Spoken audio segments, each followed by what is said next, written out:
আজকে পবিত্র শুক্রবার জুম্মা মোবারকের দিন। আজকে যা কিছু বলবো সত্য কথা বলবো।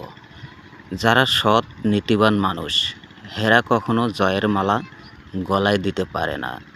যারা অসৎ নীতিবান মানুষ হেরা সবসময় জয়ের মালাটা আগে গলায় দিয়ে বসে থাকে। এই যে একটা জিনিস লক্ষ্য করবেন, এখানে দেখতেছেন এগুলা সব হাজার হাজার শ্রমিক ঘুরতে এসেছে।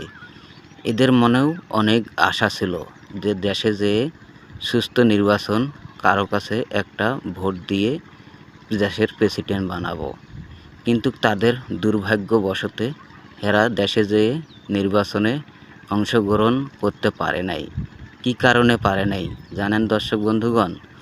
হাজার হাজার শ্রমিক ভাইদের বেতন আটকানো হয়েছে, কোনো গার্মেন্টস শ্রমিকদের বেতন দেওয়া হয় নাই এবং ভোটের 3 দিন রাত পর্যন্ত ব্যাংকের লেনদেন পর্যন্ত বন্ধ করে দিয়েছে। এদেরও মনে তো অনেক আশা ছিল যে দেশে যেয়ে শান্তিপূর্ণভাবে আমরা ভোট দিয়ে এক সরকারের পাশে থাকব, কিন্তু তাদের মনের আশা মনেই রইল। এদের কথা কি বলবো? আমিও তো আমার অফিস থেকে কোনো টাকা পাই নাই, আমার অফিস থেকেও টাকা দেওয়া বন্ধ করে দিয়েছে। সব জায়গাতেই এভাবে দুর্নীতিবাজ হয়েছে। আর বলতেছে সুস্থ নির্বাচন হবে এবারের ইলেকশন, কিন্তু সেটা তো সুস্থ নির্বাচন আমরা দেখতেই পারলাম।